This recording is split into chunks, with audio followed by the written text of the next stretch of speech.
Welcome, everyone. Welcome. As you filter in, let's just mycolonize together, drop into the moment, a couple of breaths. We're here to talk about functional mushrooms. This is one of my favorite topics, so I can't wait to share this more with you. A little bit of sort of lead up. We do have it's recorded, so you will be able to get access to this. There's a bit of opportunity to potentially ask questions in the Q&A section. So as you look at your chat, you'll have a chat where we can just chat about anything that's up for you, or you want to chat about mushrooms, or let us know where you're from, or what you're drinking. Are you drinking water? Are you drinking tea? What your favorite mushroom is? You can add all that there. And there's a Q&A where you can ask your questions, and we'll get to those towards the end. I'm here with my lovely host, Amanda Whitehead, and she's our product educator. She will help kind of filter through questions and maybe ask some of those at the end.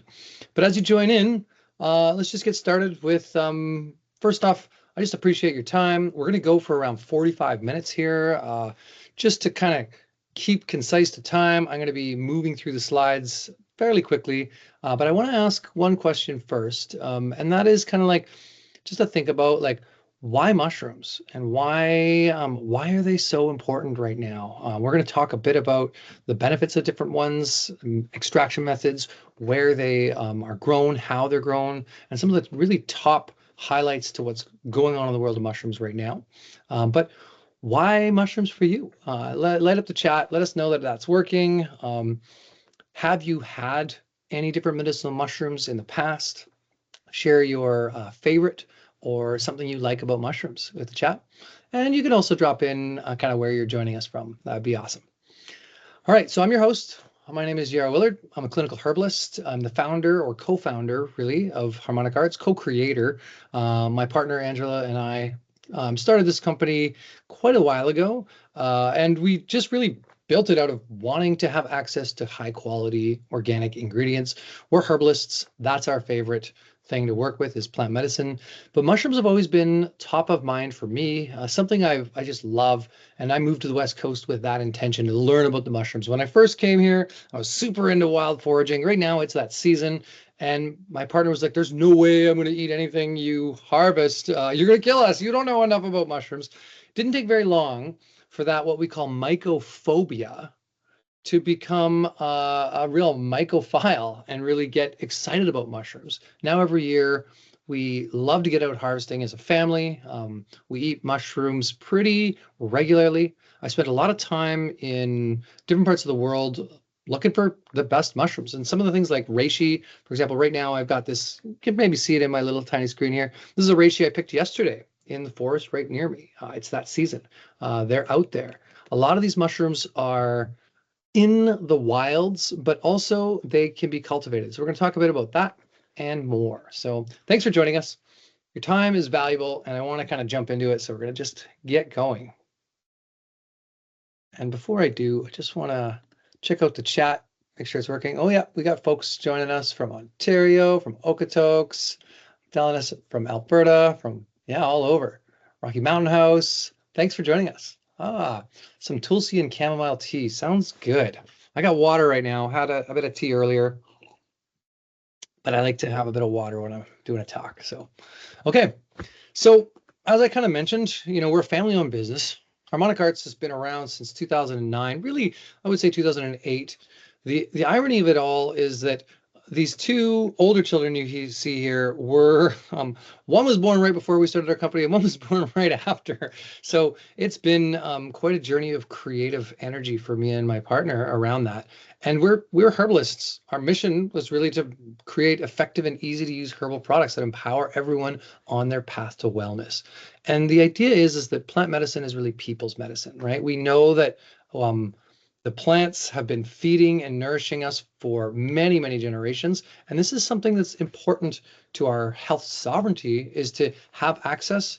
There's an idea that every household needs a herbalist and every community needs a herbal practitioner. And we're seeing that more and more. A lot of resurgence in this world of plant medicine, a lot of excitement around natural healing and how to really support our own health, especially for chronic imbalances, for issues of our time. And that's where mushrooms come in such a powerful way.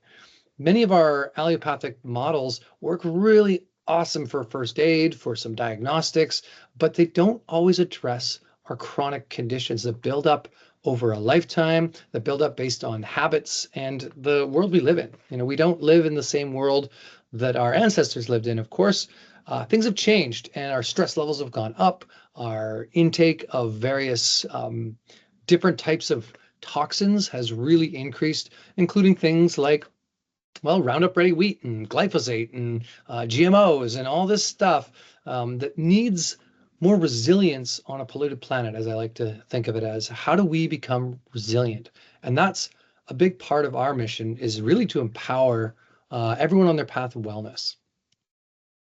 With that, we make tinctures and all that, but we're going to get into mushrooms. So I like to just start this with the folklore and the history. We're not going to go too deep into this, but just unpacking that every culture before us had some kind of connection to the world of mushrooms, whether it was through psychedelic mushrooms and that awakening of the consciousness in a different level, or whether it was through medicinals and really healing chronic conditions. We see this in the folklore, in the history. Even this one picture here of the reindeer, this is the flying reindeer shaman kind of picture of the Amanita, and that was a powerful medicine that is symbolized in Santa Claus. We see Alice in Wonderland. We see all of these kind of old Greek usage, Egyptian usage, South American usage, Northern European. And one of the things that comes up when we think about mushrooms and throughout history is that they kind of look like plants, but we don't have that familiarity with them. They pop up in the middle of the night, and all of a sudden there's this flush of all these mushrooms. This is interesting because we don't have a relationship, a cadence with them the way we do with plants.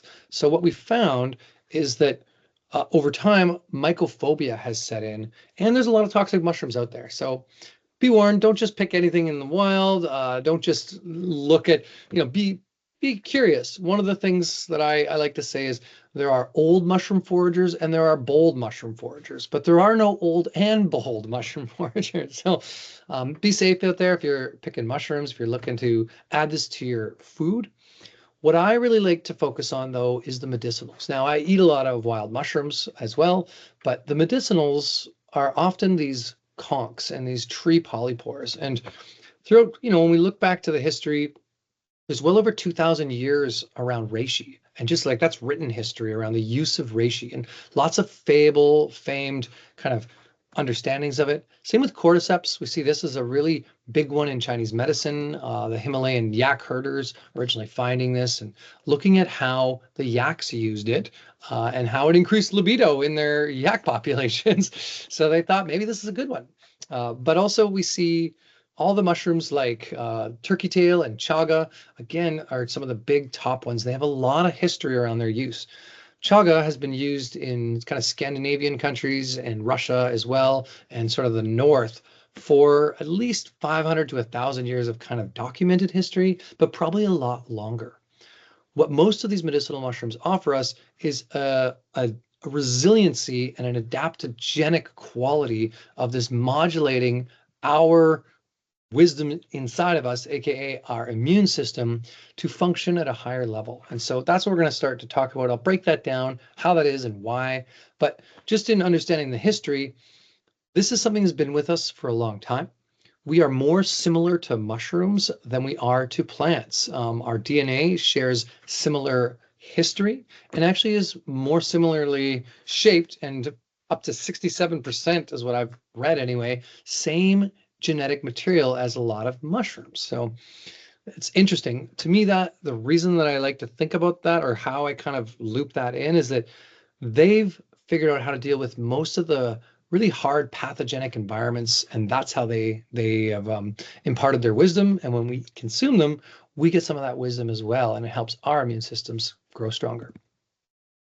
All right, so yeah, where are mushrooms? We see them everywhere. Up to like a mile underground, there are mycelial mycelial lines that are growing all through the ground. So anything that happens on the surface of this planet, there is still mycelium far underground. Of course, they prefer a specific environment. And so actually what we've learned is that mushrooms create forests. As much as forests grow mushrooms, it's often mushrooms and the mycelium that hold the communication network inside of what we call the wood wide web that is integral in a symbiotic relationship with all plants. They also build and support the exchange of nutrition around forests to create stability. So they're everywhere. We see them up in the stratosphere. And there's some old kind of like fun thoughts to think about is that anything that leaves our planet gets dipped in a layer of mycelial spores that can handle the hardships of space. So maybe what we're doing with all of our space race and all that kind of stuff is actually creating an opportunity for our planet to grow out new consciousness, not humans, but whatever tin cans are left out that we send into space might grow the consciousness of our planet on another planet one day. And that might be just our only reason for existence, not anything else. It might be that simple. They make up a quarter of the biomass of our planet. So we're talking a lot of living tissue on the planet is made up of mycelium, made up of mushrooms. Really, the whole organism is the mycelium and the fruiting body, and we'll get into that in a bit. But really, just trying to kind of pull it back, they've been on this planet for a lot longer than almost anything. You know, plants were on land for 700 million years, but we've traced back mycelium to be on land anyway for up to 2.4 billion years. That's a long time. So largest organisms in the world, some of the oldest organisms in the world, some of the wisest ones. They grow the forests, they help temper the environment. And actually, as we align with mushrooms more so, we see that there are a lot of ways they can support us in the future moving forward. I was just in Italy at a mushroom conference and it was wonderful. One of the talks was on looking at all the different like growth materials that they're making with mushrooms these days and tensile strengths, how these different fungal leathers and fungal materials can be used for structural units, but also for actually replacing plastics and replacing styrofoam and work with packaging and work with different building materials and how we can grow out specific things now we're looking at with mushrooms as a base. I think this is really great work. But we also see them as a great bioremediator for removing toxins from our environment, for actually digesting plastics. There's 2 different species now that have been identified to digest plastic, and maybe those polymer bonds we thought were so hard to break down by plastic, we might have a solution working with mycelium. Something else to think about is that there is more carbon sequestered underground in the mycelium than there is above ground in the forest. So we think about when we cut down a forest, how actually we're leading to more global warming. We're causing more issues of carbon into the environment that is leading to imbalance on our planet. Well, there's just as much, if not more, loss happening when the mycelial layer leaves that environment too. So it's kind of a double whammy.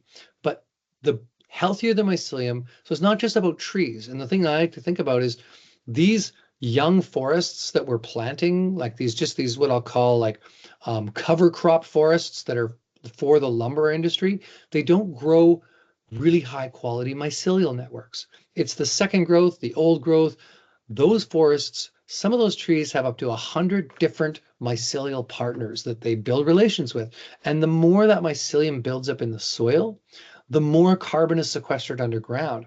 And so really one of our opportunities for global warming and for climate change and all of this stuff is to build healthier, stronger forests, not just for the trees, but because the mycelial communities actually are doing the heavy lifting of supporting the climate coming back into regulated space. So there's a lot of ways that I'll say fungi can save the planet. And so I just feel, even when we look at the last number of epochs, and end of the world situations where we've lost a lot of species on this planet, it's often the mushrooms that have come back as the resilient species, and those that aligned with them were the ones that were able to grow up and create new life and adapt. So we're kind of at that place now. And I feel like in the modern age, working with medicinal mushrooms is probably the best thing we could do to really support our health no matter where we're at, to help the body recognize things like cancer cells, to support the immune system,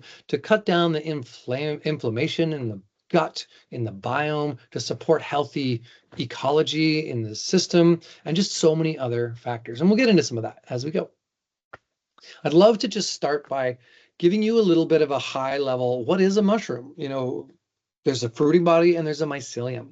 The mycelium is the actual tree, which is an underground organism, or if it's living inside of a tree itself, this mycelium can grow. Some of the biggest ones are multiple acres. If not, I think the biggest one they record is around 8,000 acres.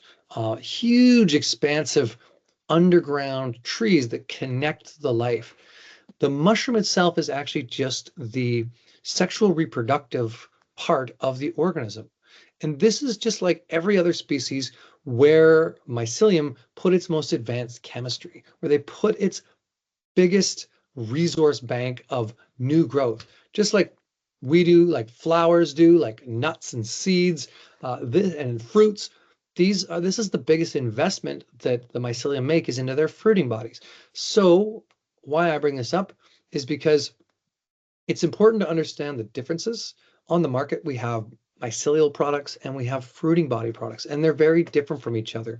In fact, they shouldn't necessarily be considered the same thing, even though currently in North America they're promoted as the same thing. The reality is they show up with very different chemistry. The fruiting bodies contain a lot of the polysaccharides, but also triterpenes and ergosterols, and we'll kind of get into that as we go. I'll tell you what those are about.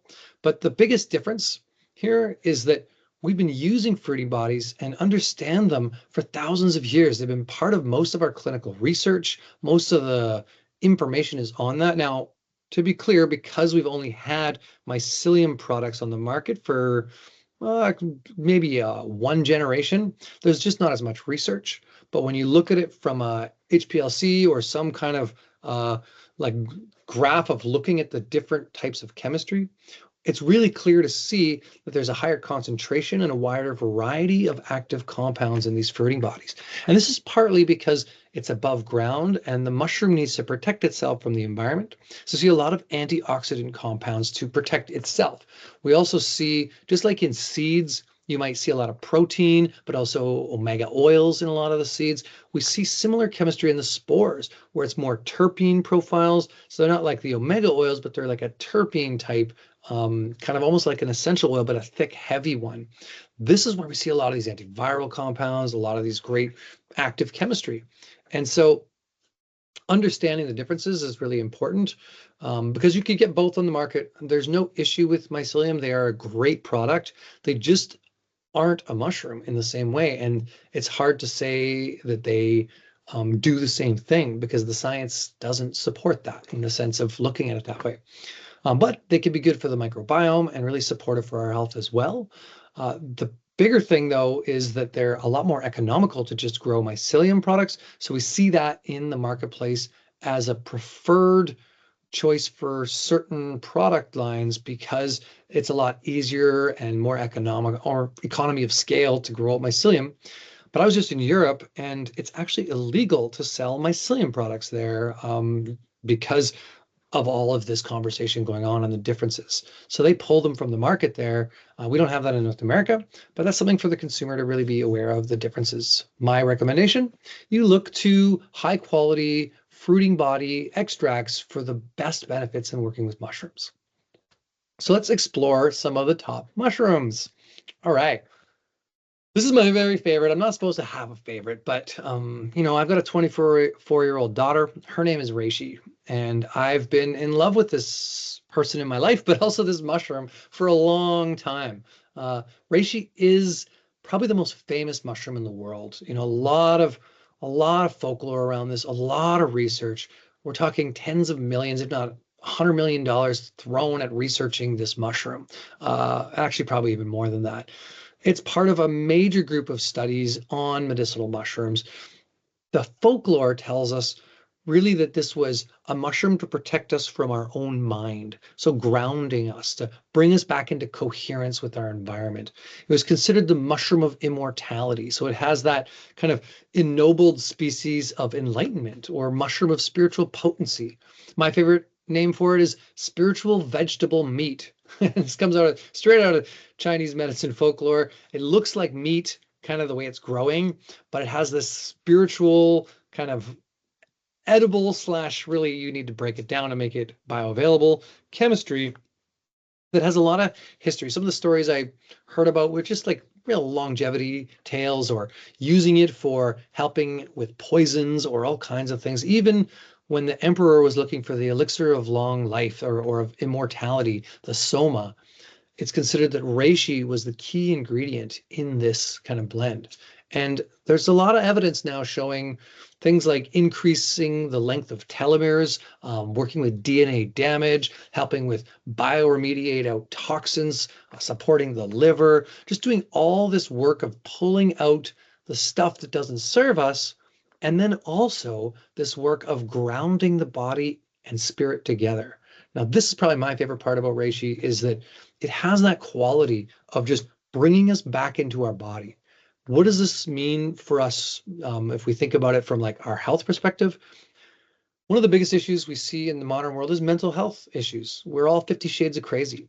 And reishi, as a way of grounding the mind into the body, using the heart as the primary organ of perception, really helps people ground in. This means it works with things like anxiety and tension, all of this kind of even a little bit of depression, but more like out of body existential stuff. That also means that it supports things like heart palpitations, irregularity of breath, shallow breathing, asthma, insomnia. A lot of these conditions that in a Chinese medicine perspective might be like internal wind or something going on for the person. Reishi is just a great one to support us. It's got antihistamines, so again, allergies and anti-inflammatory qualities to it. Many of the triterpenes, the ganodermic acids, are what we see as being the DNA protective, having that super antioxidant quality for repairing and managing our genetic material to be in its healthiest state. This is maybe a key to why it's considered this elixir of long life mushroom. I personally take reishi almost every day. And I find for myself having a little bit of ADHD tendencies and sometimes getting out of my body, moving too fast, this mushroom really works for me to support in grounding in. Whenever I get on an airplane, guess what I do? First thing I do is take reishi. So I'm literally ungrounded. And it has some antiviral qualities to it, antibacterial, antimicrobial. So it's actually working as my internal mask in an environment that might be full of other kinds of pathogens that my body does not want to bring in and make part of my own ecology. So I'll put that firewall internally by taking medicinal mushrooms like reishi or chaga or turkey tail. Those are all fairly good antiviral mushrooms. Yeah, I think there's a lot of research around this. We've just got 2 articles here, but honestly, there are hundreds. My recommendation when it comes to looking up the research, type in the word scholar into Google, and then it'll pull up a web browser that is Google Scholar. And then you can search on research from there, and that'll bring up all the academic papers, much of the research. There's hundreds of articles on this. There's other places like PubMed, GreenMed Info, other great research sites. There's a couple of mushroom database research sites now that are really good places for you to go and do some of your own research. We're here as a company to support you in finding the best quality, but I really recommend that part of your path to finding wellness is the journey. And part of that is not just someone like me saying, well, reishi is amazing for you, but doing some of that research yourself and learning for yourself what it is to say. One thing I will say about a lot of the studies, and you'll find this, is that they're almost always using reishi fruiting body in a somewhat extracted form that makes it bioavailable and also makes it more potent. And they're using pretty good amounts of it. So my recommendation is you actually consume a good amount of this, whether it's an extract where it's, in the case of what we do, is a 12-to-1 extract of the fruiting body from a specific sourcing. We work with a Danwood log, which is your traditional log for growing reishi on, and that produces higher terpene profiles, really better quality reishi. So for us, that's the biggest thing to think about, is like the potency and the quality of the growing material, but also the extraction process to make it bioavailable and making sure it's a fruiting body so it has those active compounds. The next mushroom I want to talk about is chaga. Now, this one is our immunomodulator, kind of high antioxidant mushroom. It's got something called SOD, which is superoxide dismutase in it. This is a free radical scavenger that is very powerful. This one was put on the ORAC scale to really measure its antioxidant capacity, and it was through the roof as the highest thing we've ever measured on this planet. That's kind of its claim to fame these days, is that, whoa, this thing blew out of the water. The acais and the cacaos and the blueberries and all of the high antioxidant foods that we have, chaga came out as #1. So that antioxidant potential is pretty powerful when it comes to anti-inflammatory qualities in our body.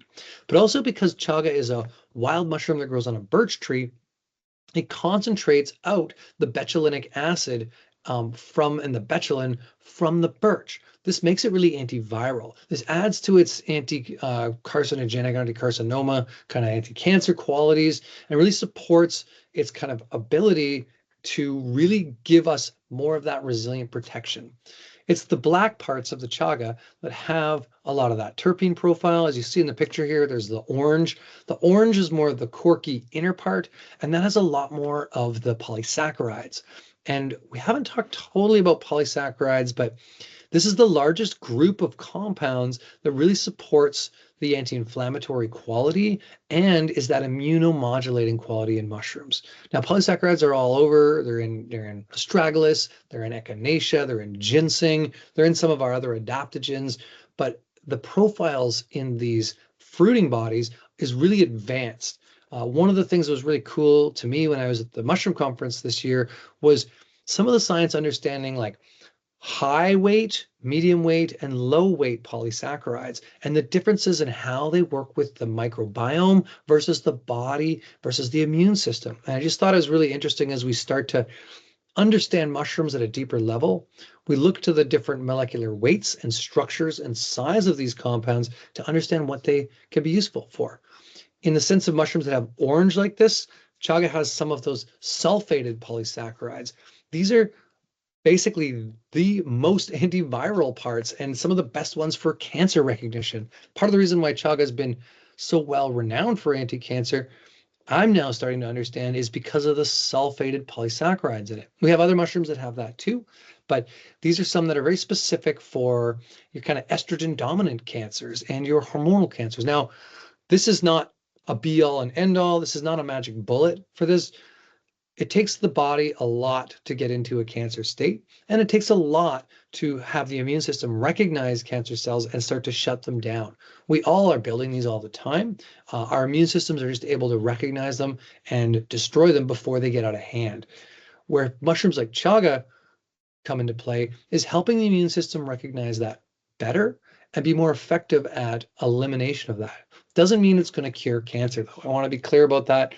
There's been a lot of promise, a lot of research around mushrooms like chaga, turkey tail, and reishi, and there's been a lot of case studies of people having really great remissions, but it's part of an overall process, an overall lifestyle overhaul. This also includes mental, emotional side to that, as well as diet and so much more. So there's been a lot of research on chaga. Lately, we see more on the immunomodulating and the antioxidant qualities. These polyphenol compounds that are in chaga are a big part of that. That is something that's really important for us to kind of understand. It's that it's the polyphenols and the terpenes that have that DNA protective quality, right? Helping protect from free radical damage. Again, this adds to that whole longevity piece of, as we increase or at least stabilize the shortening of our telomeres, we're able to live longer and healthier. And this is, I'm not saying age-wise, I'm saying biological-wise. And this is what a lot of us are kind of hoping for out of what we take for medicine in life, is to have a healthy life as we age. It's one thing to live to be 90 to 100. It's another thing to be healthy to 90 to 100 and not stuck on a whole slew of things we don't want to be stuck on, limited in our capacity. So yeah, polyphenols and antioxidants from chaga are a great one to support this.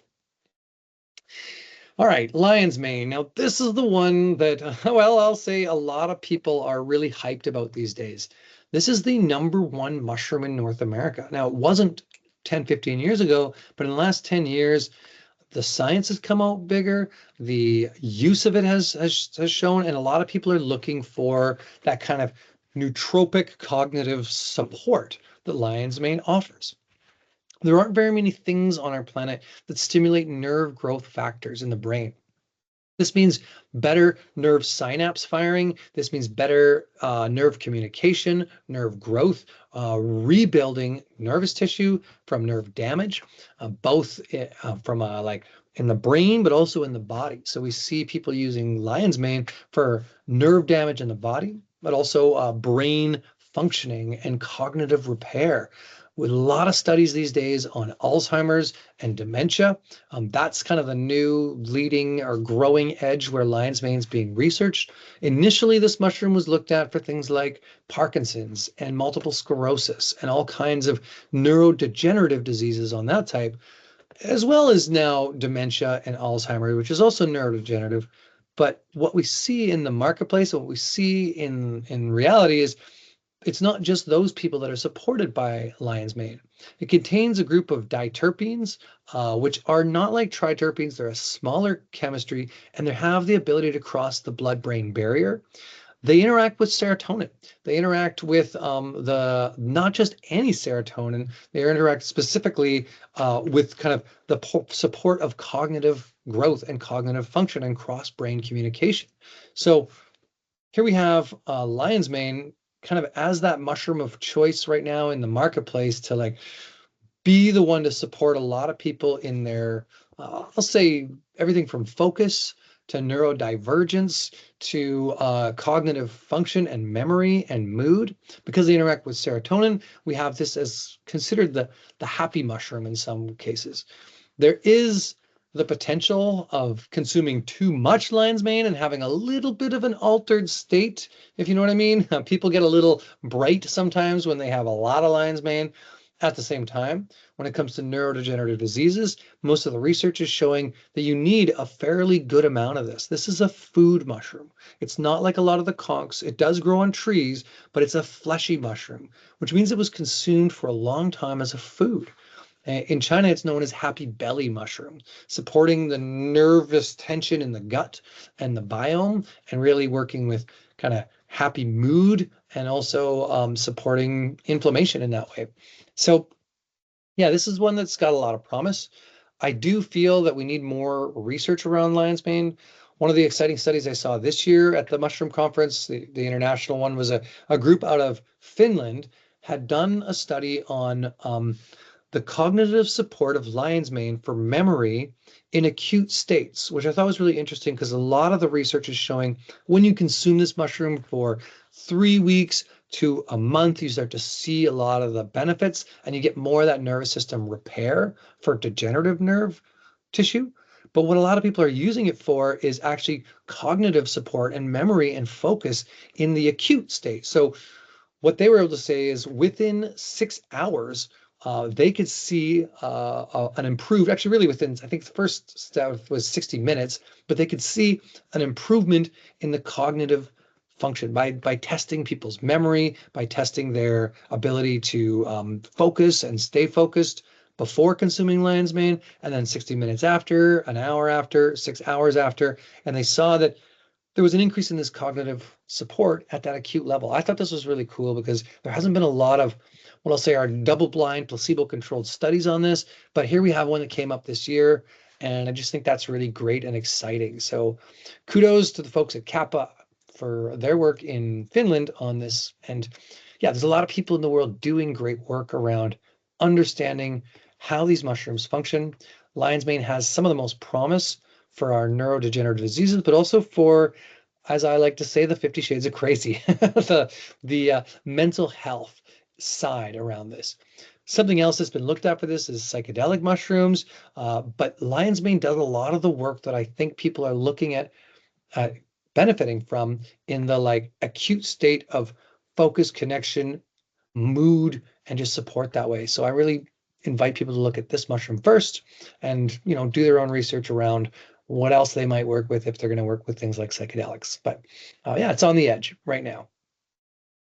So A couple of studies we put in here around Alzheimer's and brain health. Again, I'm just citing a couple of studies in here to share with you. You have the recording. You can look at these studies, look them up. But I'll remind you again, the invitation is, where do you find this information? You find this through Google Scholar. You can do your own research on a lot of places like PubMed and other places like that. So yeah, get to know what studies are being done and what's coming up. Turkey tail is our kind of next mushroom of choice. This one has been heavily researched for its anti-carcinoma and anti-cancer qualities. It's got something called polysaccharide peptine and polysaccharide crestine in there. Those are kind of backwards on the slide there, but PSP and PSK, they are the active compounds in the polysaccharides that have been identified and have been made into pharmaceutical drugs in Japan and China and are given alongside all chemo patients, all cancer radiation patients get some kind of, this is part of their pharmacopoeia and it's part of their process. They've been working with this for a long time. Turkey tail's got a lot of research. It's another one like reishi that has been heavily studied for this area. Where we like to use turkey tail for is because it has a good little group of terpenes in there and it really supports liver and gut function. We really suggest that it's one of the best ones to work with that. And I would put some emphasis on microbiome health and liver support and helping with like phase 2 detoxification of all kinds of, you know, carcinogenic substances that happen to make their way into our food stream. Who knows how? Maybe it's the world we live in.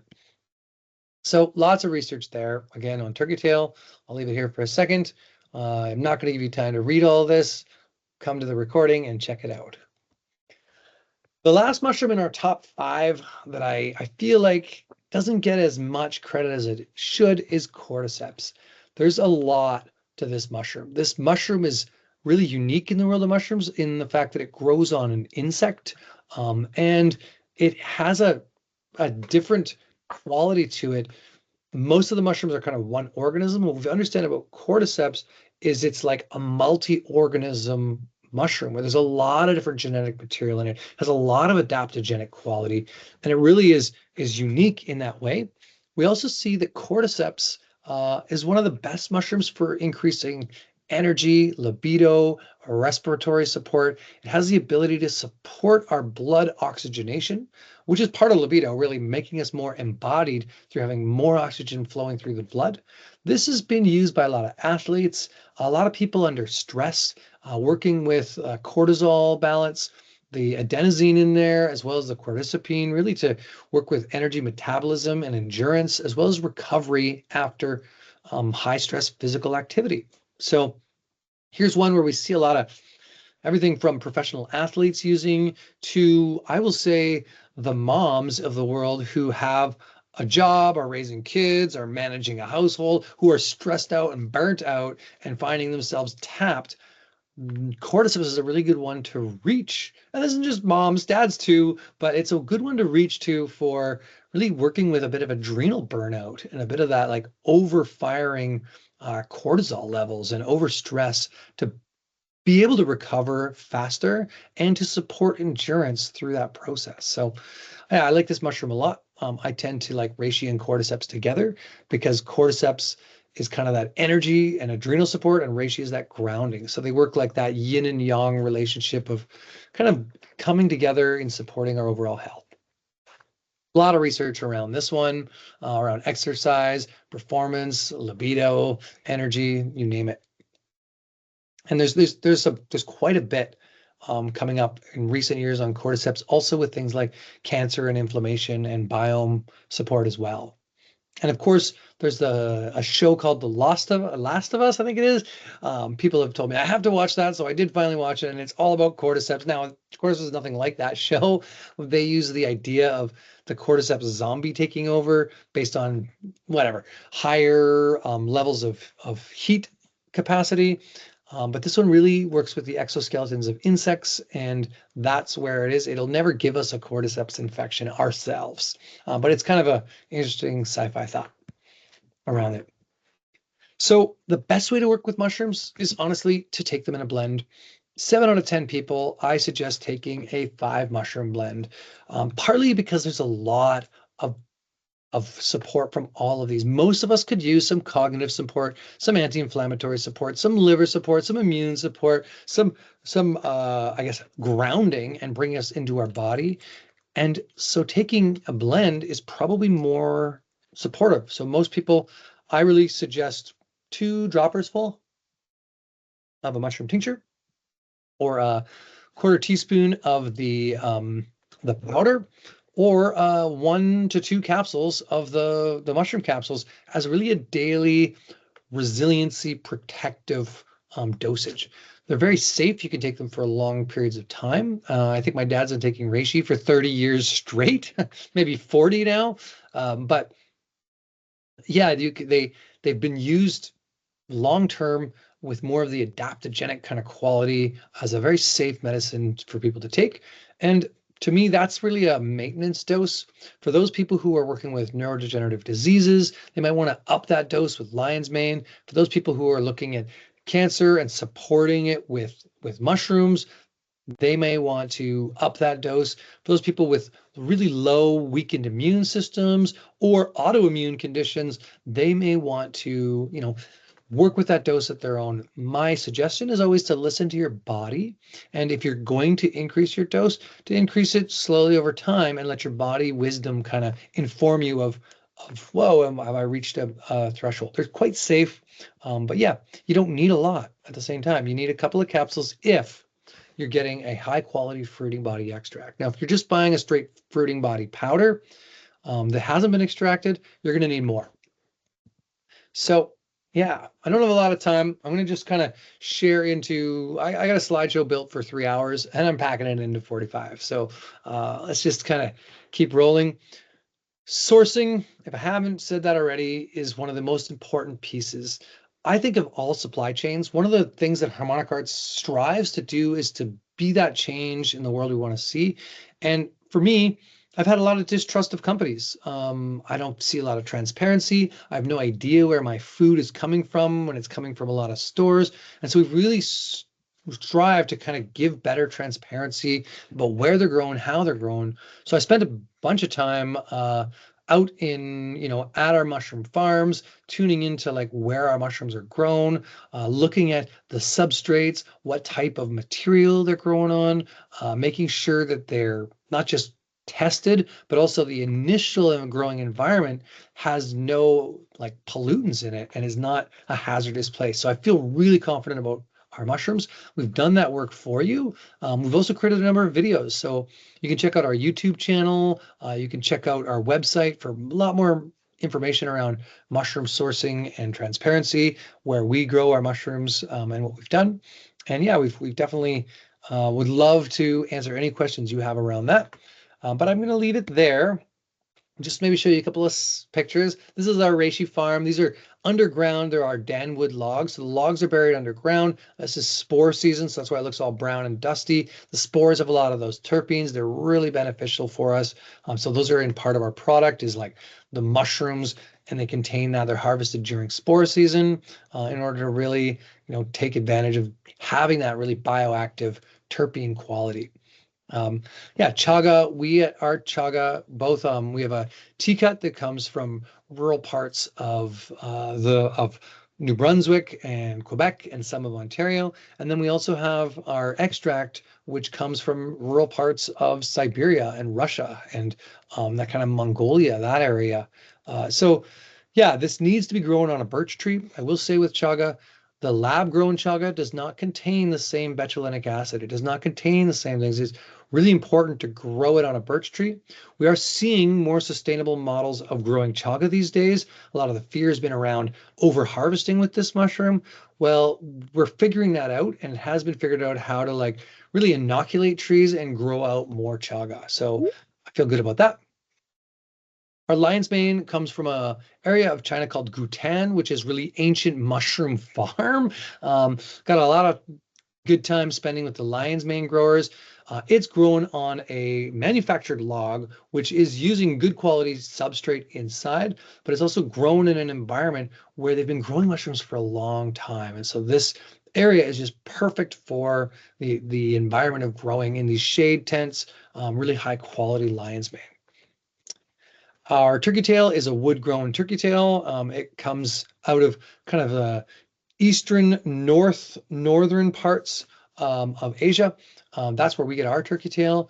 Now it's all been really well tested. One of the things that was interesting is that we had a few batches of turkey tail where they had these like light levels of some kind of pesticide. We weren't sure what it was, and it happened to be that for a little while there, for a certain period of time, they were spraying the trees for like a pine beetle kind of thing, and it showed up in our tests. And so I was really fortunate to have great transparency and connection to our suppliers and our growers and be able to like understand this and this relationship to what the forestry industry was doing at the time and how to like mitigate that and find really high quality mushrooms harvested during times when that wasn't in the environment or from environments that wasn't happening in. So that feels really good. Our cordyceps comes from a specific substrate that was put together by the Hung Sao University. And I feel pretty proud about the cordyceps we sell. It's our most expensive raw material when it comes to mushrooms, partly because the substrate has been almost engineered using rice and coconut husk and like all natural things and a little bit of soy in there to create and mirror the material that would be inside of an insect. So it's a vegetarian cordyceps, but because it has such a good mirroring of an insect, it produces really high cordycepine and adenosine. There aren't a lot of people on the market or a lot of companies on the market that have these as bioactive measures in their product. And what we've seen is that by being able to grow it on this substrate, they're able to get really high amounts. So there's other cordyceps that are grown on wheat, and they produce a lot of fruiting body. They're more economical, but they don't have as much bioactive compounds. So yeah, just like maybe wheat-bellied humans, we don't always have as much bioactive chemistry as those of us who are, doing our work of eating high quality, salads and rices and just good food. So yeah, the extraction method we work with mostly in our mushroom powders and capsules is a hot water decoction and an alcohol extraction in the reishi and the chaga, really to pull out the bioactive chemistry. This is like, think of it as a tincture or a tea, really high concentration. This is then dehydrated, but it's done in a vacuum chamber, which allows it to dehydrate at a lower atmospheric pressure, really being able to boil off the liquid, but at room temperature. So it doesn't denature the polyphenols, it doesn't denature the ergosterols and all of these other bioactive compounds that are in there. The other thing is that is then basically made into a hockey puck, and that's spray dried out into a powder again to make it really bioavailable, and you have the ability to kind of absorb instantly into the system without all of those other fibers in there and all those other compounds that are not the bioactive chemistry. We do a lot of quality control on our mushrooms because of this. We have a lot of third-party testing for pathogens, pesticides, heavy metals. We guarantee our potency in our quality testing and have those reports available for all of our health food store customers. And really, we are continually doing this work to make sure we're providing the best quality mushroom products on the market. This is a little slide on the ratios. To understand our mushrooms better is to know that they're not just a 1-to-1. They're not just a 1 gram of cordyceps in the powder.